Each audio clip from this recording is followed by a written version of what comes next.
napapansin sa iyong mga kapaligiran.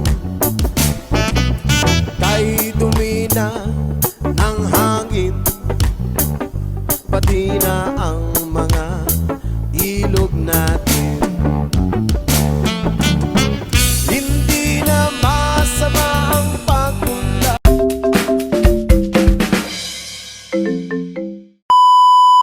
What's up, y'all? So, ngayong araw nga ito ay magse-celebrate kami ng aming year-end party at the same time Christmas party for our departmental, for the training department sa aking pinagtatrabahuang BPO company. So, before kami tumungo sa venue ng aming pagse-celebratean ay pumunta kami dito sa isang coffee shop din na madadaanan mo lang kung ikaw ay tutungo sa resort na iyon. So, ito nga pala ay tinatawag na Payag Coffee or Payag Cafe. Kung saan na merong overseeing and overlooking na view sa Bacolod City. So, ito ay kahabaan na ng City of Talisay. And after that, yan, ay nandito agad transitioned here at the venue. And guess what? Yes, it is here in Campus Tuhan Highland Resort. So, napakaganda ng place dito, guys. And ang concept ngayon ng may-ari dito ay ang pagmamalaki sa Guinness Book World of Record holder na ang kanilang pinakamalaking structure in the shape of a chicken. So, yan ang isa sa mga magagandang tourist spot na ito.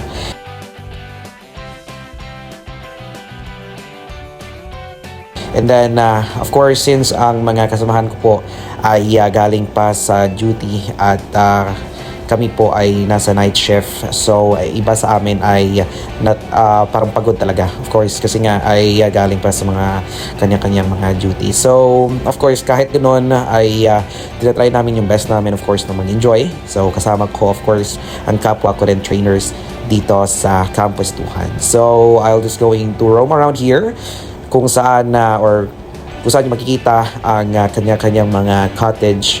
Unfortunately, hindi kami nakakuha ng whole cottage na isa kasi fully booked ang resort sa araw na ito.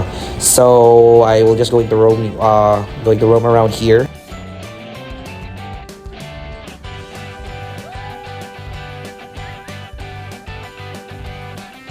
Ito yung mga pagkain namin. So yes, madaming pagkain yung nadala namin. And isa namin dito ang kasamahan ay pagod na pagod pa at kumukuha ng power nap habang hindi pa nag-uumpisa ang aming program. So ayan.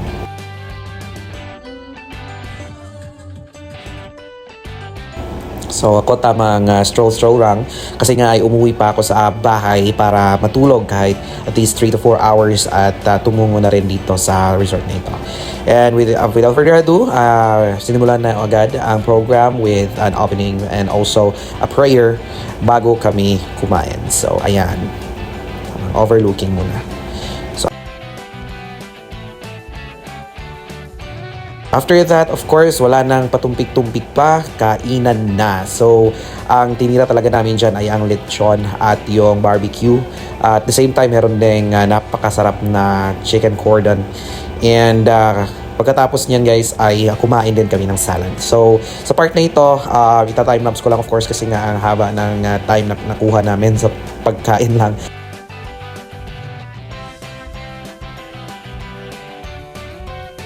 After nyan, of course, busog na tayo. Siyempre, tamang lakad-lakad lang para matunawan agad tayo. So, ayan, papakita ko yung mga kasama ko rin. So, most of them here are on the closing shift. So, maaga sila ditong pumapasok. Pero, hapon na sila makakalabas after na ng duty. Habang kami ay nasa night shift naman mula gabi hanggang umaga talaga. So, kumakain pa yung iba dyan. So, I'm just strolling around, of course, para matunawan din tayo. Kasi nga ay mag-games tayo after kumain. So, ayan, tamang stroll lang. So, of course, ang iba namin kasama dito ay kumakain na ng dessert para sold na sold talaga ang pagkain. Alright.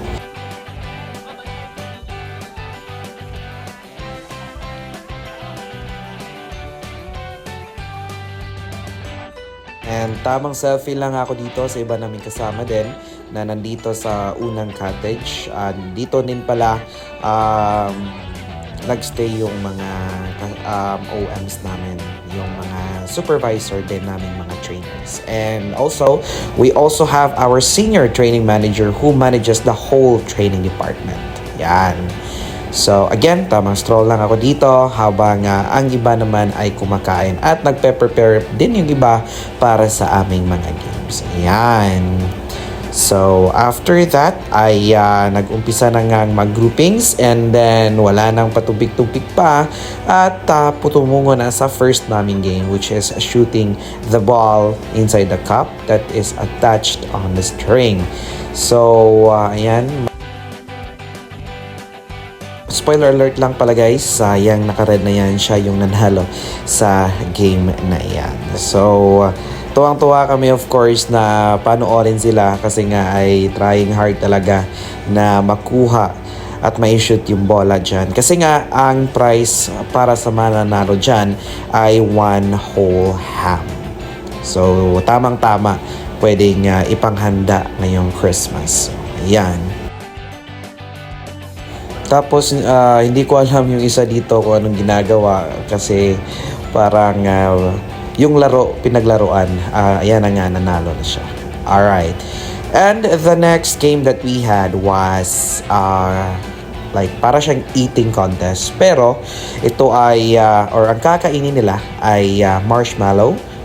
Yung mahaba na marshmallow. And then, paunahan silang ubusin yan without touching it with their hands. Of course, pwedeng hawakan kapag hindi pa nagsisimula. Kapag nagsimula na, kakainin dapat nila at uubusin dapat nila yung marshmallow na hindi hinahawakan yung pagkain na yan. Alright? So, ayan. So, nakakatuwa lang panoorin, no, na trying hard talaga yung mga tao na ubusin yung marshmallow agad-agad kasi nga ay ang price dito ay 1 whole ham. So ayan na nga at nanalo na nga si Trainer Ray and siya yung nakakuha ng 1 whole ham, yung naka blue na polo, yan yung may hawak na red. Alright.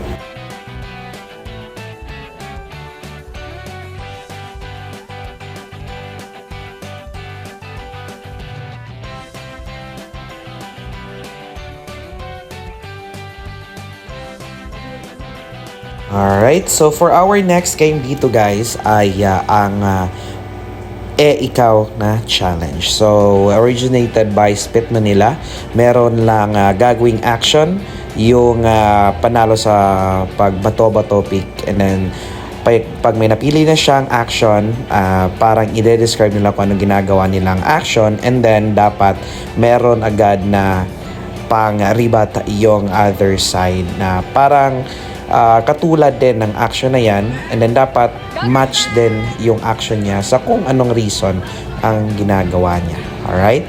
So ako na nga dyan, after all of those players, kaming dalawa na dito ang nag-compete, and then I was so chill on this kind of game because this is also one of my favorite game.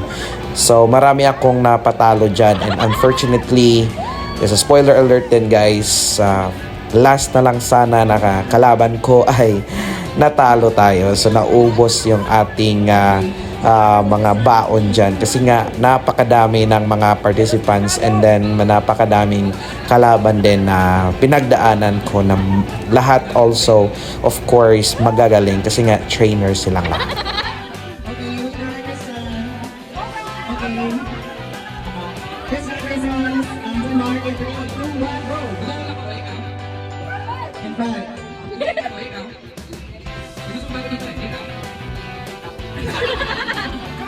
Okay, next na.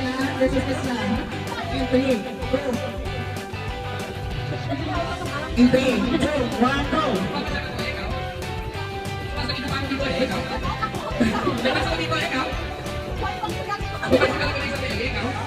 Nagpapaisip ko naman sa tikpala, ikaw.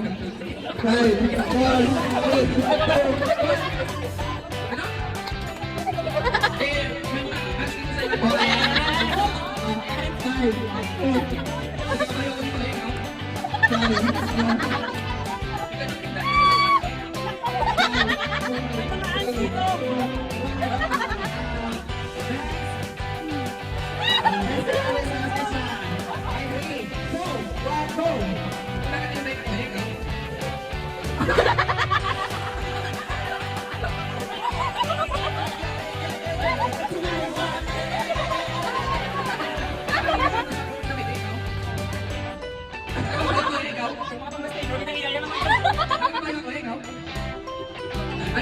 klase, ikaw?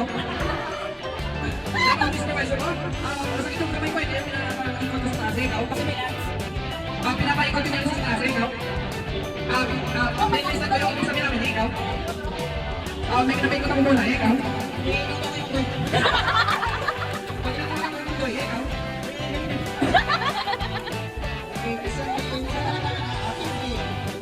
Sorry na lang si Mary, nagsaya no, sige, okay. And, go! Kumakain na pala, ikaw? Okay? Okay, ikaw? Buka mo lang ang asay.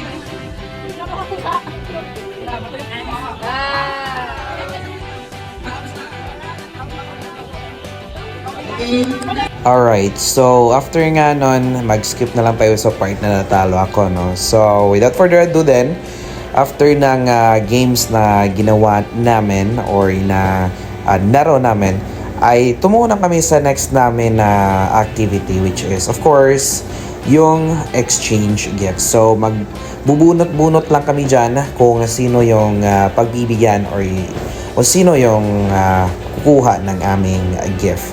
And then afterwards ay bubunot din yung nabunot namin and then so on and so forth. So ayan, dito na tayo sa part kung saan ay mag-o-open na sila ng mga gifts nila. So yung iba and of course or lahat naman of course satisfied sa mga nakuha nila. So kitang-kita sa mga ngiti nila. Yan. So I do highly appreciate also our management and also our OMs for allowing us to celebrate this once in a lifetime celebration every year. And so experience talaga namin every year to. So we're highly appreciating those people who made this complete. And of course, congratulations din para sa aming mga trainers. We made it again this year. So it's another challenges, another success stories next year, of course. And we're hoping na patuloy ang paglago ng aming company.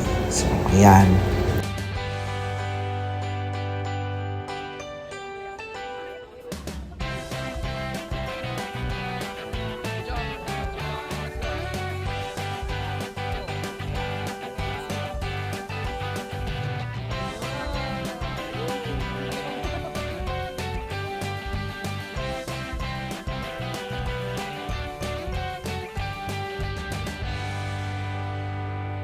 And of course, time na din natin na mag-open ng ating nakuha na exchange gift dito. So, I'm having also hard time na i-open yan kasi nga secure na secure yung pagbalot. So, siguro tandaan nyo po guys, si Trainer Desser. So, na-include na din siya sa mga previous ko na mga videos. So, yan yung goofy naming trainer. At the same time, also our best trainer. So don't be deceived by his looks. Of course, napakagaling niyang pagka-trainer. So ayan, so yung nakuha natin dyan guys ay isang rice dispenser. So timing na timing talaga kasi nga more rice talaga tayo dito guys. And afterwards ay nagligpit na lahat, nagbalot na lahat kasi nga ay maghihintay na sa aming company van para makauwi na. And also kung sa nakikita nyo, basa na tayo dyan guys. Kasi nga, we have took the time of course to still enjoy mga swimming pool dito sa Campus 2. Hindi ko kasi first time na maligo dito. So at least, naligo lang ako ng saglit para masulit naman yung ating binayaran. So, ayan. And we also had this one last drone shot para kayo nga ay makakita din ng other angles and other scenic scenarios dito sa Campus 2 Highland Resort. And also once again guys, thank you so much for watching all of my videos. So I hope that you're doing well, you have spent your Christmas with your family and hopefully this new year as well. So, so sa time na yan ay ginawa or nilalaro nila yung yes or no and then ni-revise nila ng in and out which is game na meron siyang parang lubid or parang line sa gitna. So, pag sasabihin na in, pupunta sa other side and then out sa kung anong side man yan inassign ng host. So, ayan. This is the last look and angle. So, nag-enjoy talaga lahat dyan. Also, everyone was so participative when it comes to the activities that we have, also with the games that we have. So yes, yeah, that's all, everyone. Again, I do highly appreciate you for supporting me and for watching all of my videos. So hopefully, kung nanonood ka sa video na ito, please do me a favor and do a heart react or kahit anong reaction na gusto mo. And also take the time and courtesy to share this video in your public wall.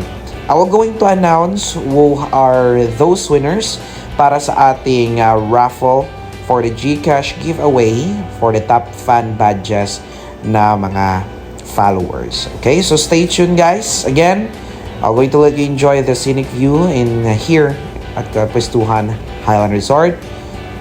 So, please stay safe. Please stay healthy and please continue to support my page. Chance Videos out.